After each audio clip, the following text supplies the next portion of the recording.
Did we start, Dane? Yep. Hello, everyone. I see you all popping in. Welcome. Welcome to today's Lunch and Learn. We're going to learn from Dr. Knight about our humanities, arts, and social sciences.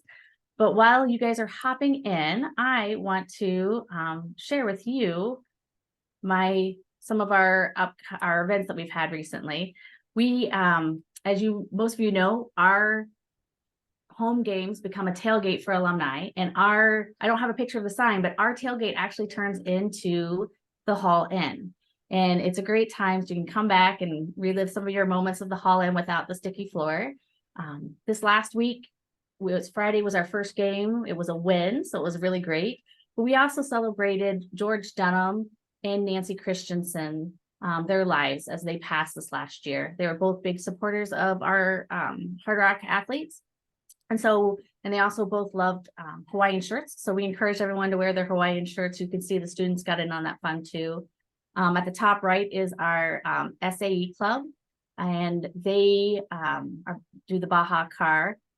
The different clubs are coming to each one of our home games. So if you are interested to see what they're doing, but you can't always make it during the work week, come out to one of our home games. We'd love to have you there, and you'll get to see what the students are up to. One more slide of photos here.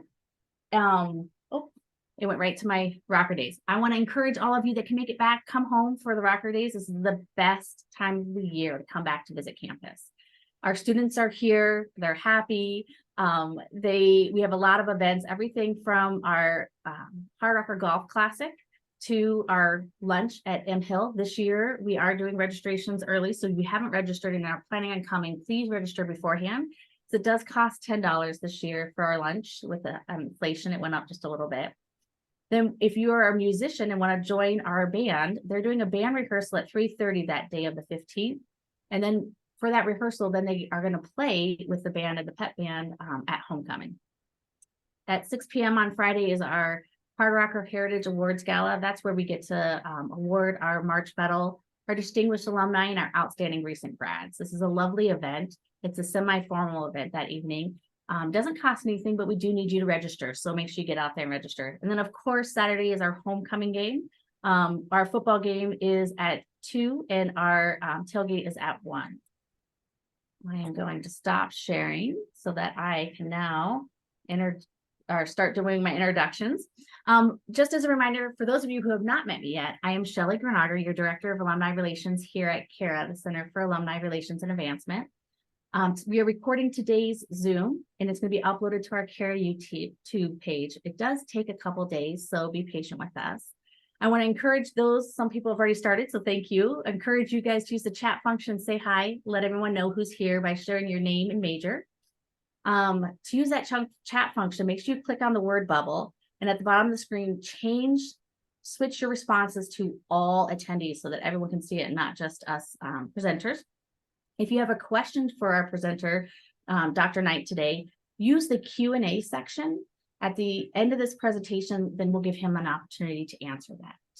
I also will put my email in the chat. Feel free anytime to reach out to me or reply to any of those emails I send out. They all go to me. I'd love to help get you reconnected back with campus. I'd also like to help you get an alum event in your area. So please reach out anytime So today I have the pleasure of introducing Dr. Kyle Knight. Dr. Knight came to mind a year ago from the University of Alabama in Huntsville, where he was the Associate Professor of Sociology and served as a chair in the Department of Sociology.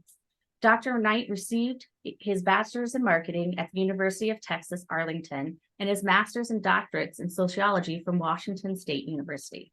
He is an environmental socialist who has published numerous research articles on topics relating to the human dimensions of environmental problems.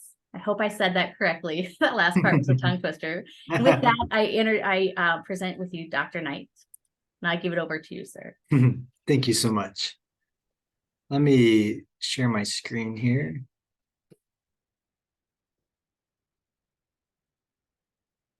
Oh. Dr. Knight, if you click on the display settings,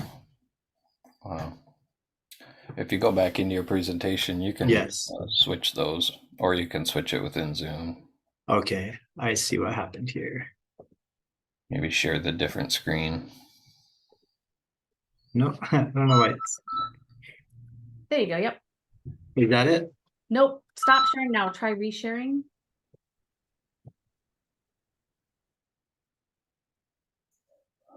It's funny, it worked earlier. So you see at the top where it says display settings there on your notes view? Yes. If you click that drop down option, I think it might allow you to switch screens. You'll have to start your presentation again.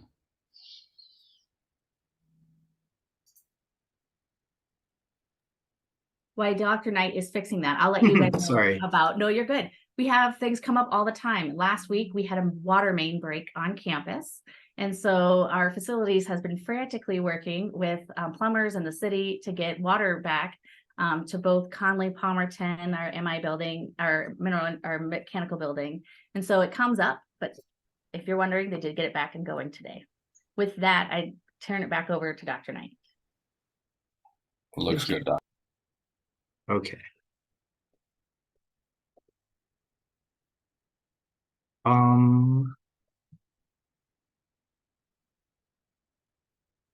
Okay, that'll work. It's not quite how it was before, but I'm not sure why. Well, thank you, Shelley, so much for that introduction. And welcome to all of you alumni, and thanks for taking the time to join us. One of the first things that I want to share is that our department underwent a name change this summer. Previously, we were the Department of Humanities and Social Sciences, but we're now the Department of Humanities, Arts, and Social Sciences. And that may seem like a small thing, but I think that the Music Center and Apex Gallery and our music and art faculty are critical to the creativity, vibrance, and quality of our campus and student body. And we're very proud to have them as part of our department and are pleased to be able to recognize them and all that they do at this name change. And so you can see some photos down here of Dr. Haley Armstrong, who directs the bands, and of the Apex Gallery here that's directed by Matthew Whitehead.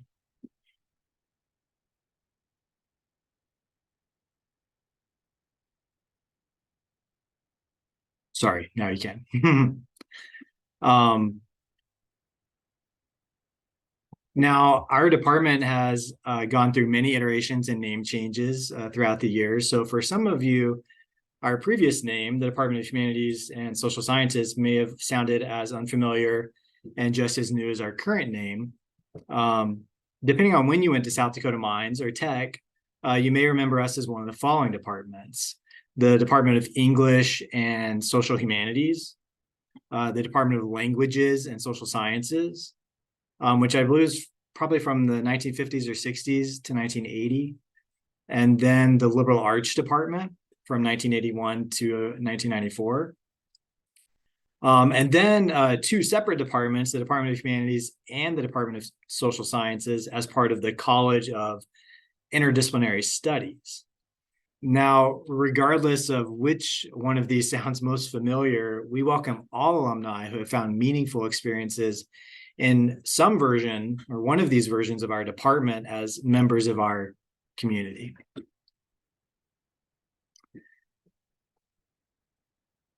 And while we're thinking historically, I think it's worth noting that 1994 was not only the end of the liberal arts department era, but also the liberal arts building itself, which was demolished due to structural issues.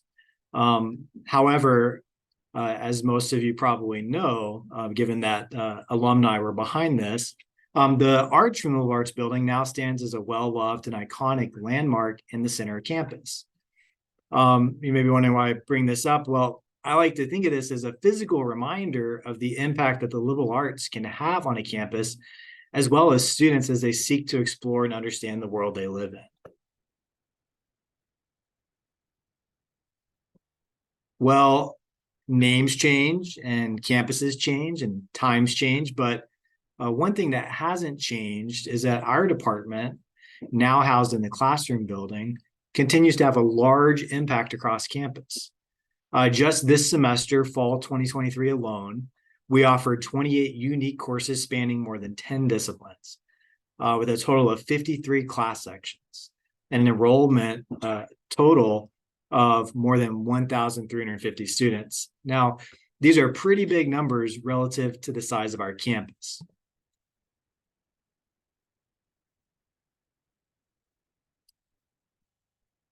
A major reason for the extent of our academic reach on campus is that out of the 6 general education goals laid out by the South Dakota Board of Regents as system graduation requirements, 4 of these 6 are subjects entirely within our department. And these include writing, oral communication, social sciences, and arts and humanities.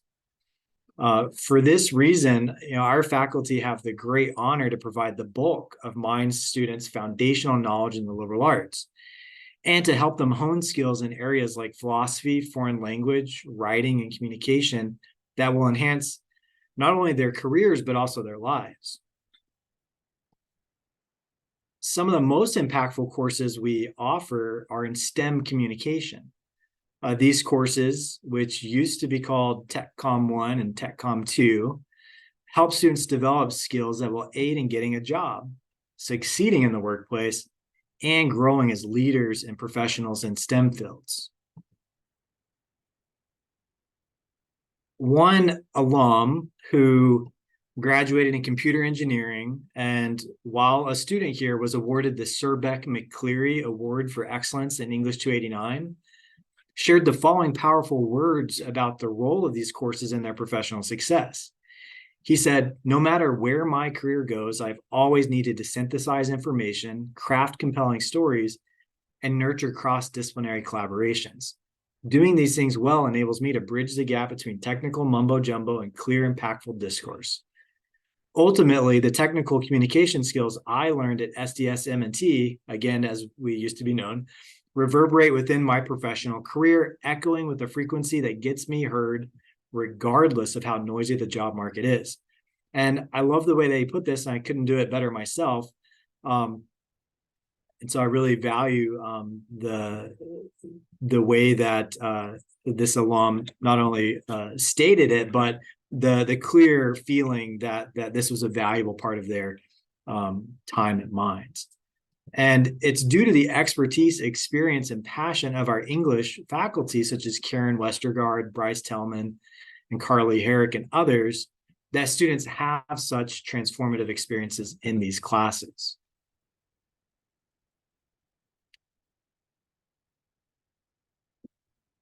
Our faculty in music are also a driving force for positive impact. Their enthusiasm, energy, and love for music inspires our students to challenge themselves and grow as singers and musicians. Haley Armstrong, Gerrit Skeppers, and Tammy Schnittgrund have worked hard to maintain and grow the music program, and their efforts are paying off. We've broken the 300 student mark for the first time ever for participation in music. We actually have 310 compared to 275 last fall.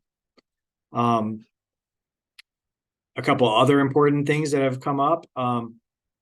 Students have been selected to represent Mines with the concert choir and the wind ensemble for some statewide music conferences. It's a real honor, especially for a university without a music degree program, to be selected for these conferences. And it's a real testament to the talent and hard work of our students and the commitment of our faculty that we were selected for actually 2 this coming year. One other exciting thing going on is that this year also marks the return of the Singing Engineers. And so this is a vocal ensemble, sometimes known as a glee club, but a choral group whose roots reach back to at least the mid-1950s. One year, and maybe someone can correct me, but I believe the year that I saw for the origins of the Singing Engineers was 1956, but perhaps it goes back further. And this has been a cherished extracurricular for many Mine students throughout the years. And the photo here is the Hard Rocker pep band from that first football game last Friday.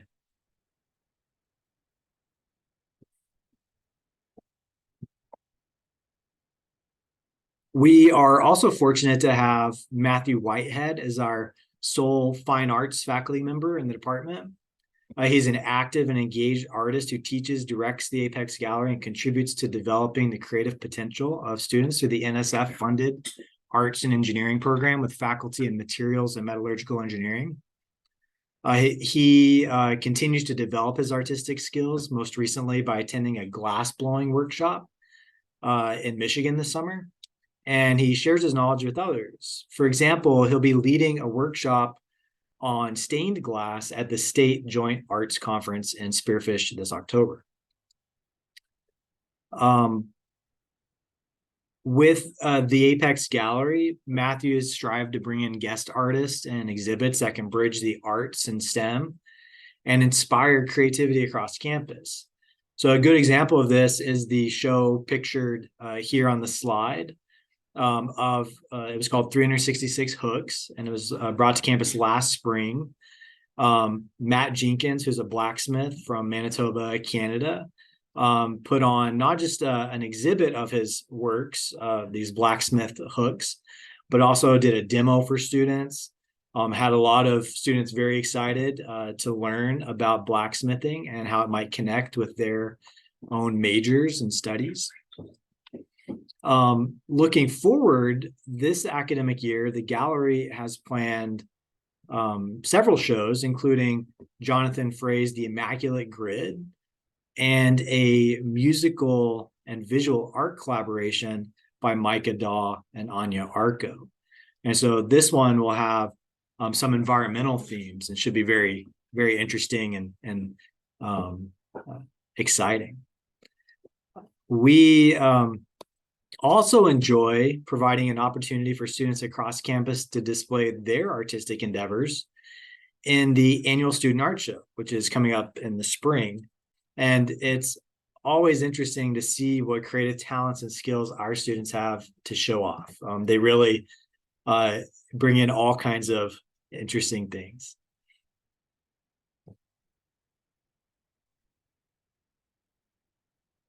As you can see, our department strives to connect the humanities, the arts, and social sciences with STEM fields in meaningful and valuable ways for all of our students. And this includes administering the Bachelor of Science in Science, Technology, and Society degree program as well. This degree program grew out of the Interdisciplinary Sciences degree, started in 1989, and it was established as a specialization in that Interdisciplinary Sciences degree in 2005. But since 2019, it's been a standalone Bachelor of Science degree. Our main goal with this degree is to prepare students to work at the interface of scientific and technological advances and social impact, which can take many forms. So our students tend to go on to many different things after graduation. But as we look to the future, we aim to further develop the STS curriculum and demonstrate the value of an STS perspective for students across campus. Our goal is to grow the major, which currently has about 15 students, by carving out a stronger identity that fits into the larger mission of South Dakota Mines. Recent advancements along these lines include adding History and Philosophy of Science, which is an upper-level philosophy course, to the required core courses for this major.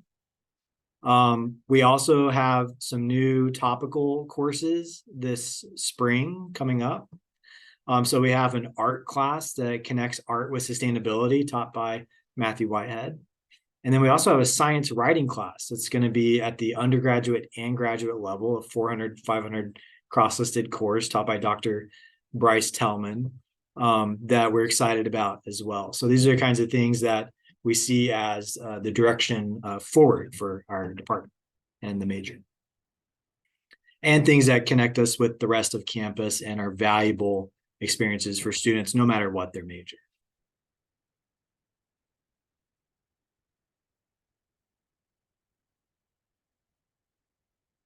We're very lucky to have so many great faculty members in our department, some of which I've already mentioned in music and art. And I'd like to recognize a few more of them now. Our most recent addition is Dr. Mary Whitlaisel, pictured up top here, who joined us this fall as an assistant professor. Her expertise is in environmental politics and theory, and she'll be teaching our political science courses. Dr. Erica Haukvet teaches English and humanities courses and was awarded tenure and promotion recently. So she's now associate professor. And Dr. Christy Tidwell, also in English and humanities, was recently promoted to full professor. So congratulations to both of them. It's well-deserved.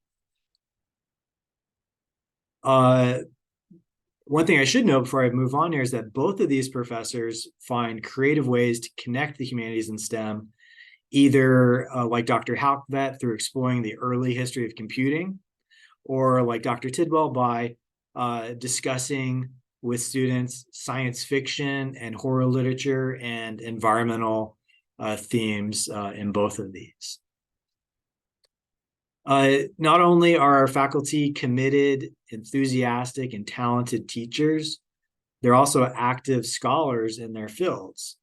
And so I do want to take a moment to recognize some recent scholarship by faculty in the department. Dr. Kayla Pritchard recently published an article in the Journal of Divorce and Remarriage. Dr. Tidwell published an article about online teaching in the journal Pedagogy. And longtime department member, Dr. Frank Van Nuys, who teaches history courses, gave an invited talk for the Watkins Museum of History in Lawrence, Kansas, and also published a book chapter recently on the Age of Norbeck, looking at conservation, the history of conservation in the state of South Dakota.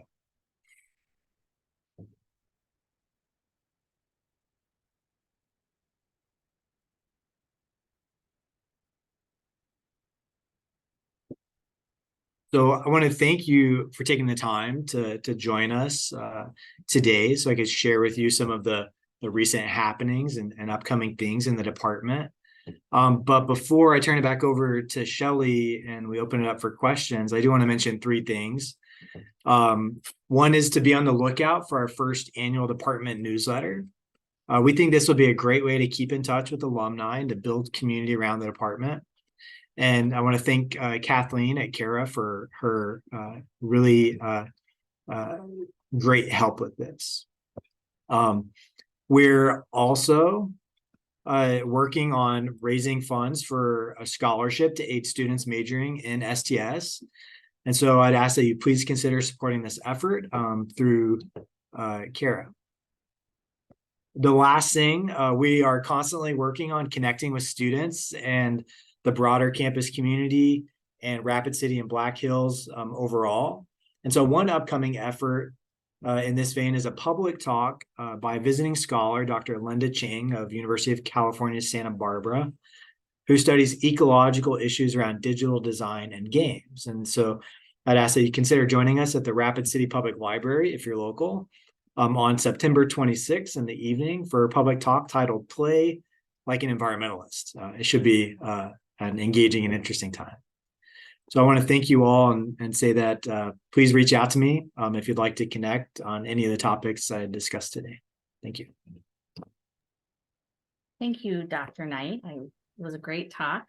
I want to remind everyone that if you have a question for Dr. Knight or for me, please put that in the Q&A section and we'll give him an opportunity to speak on that.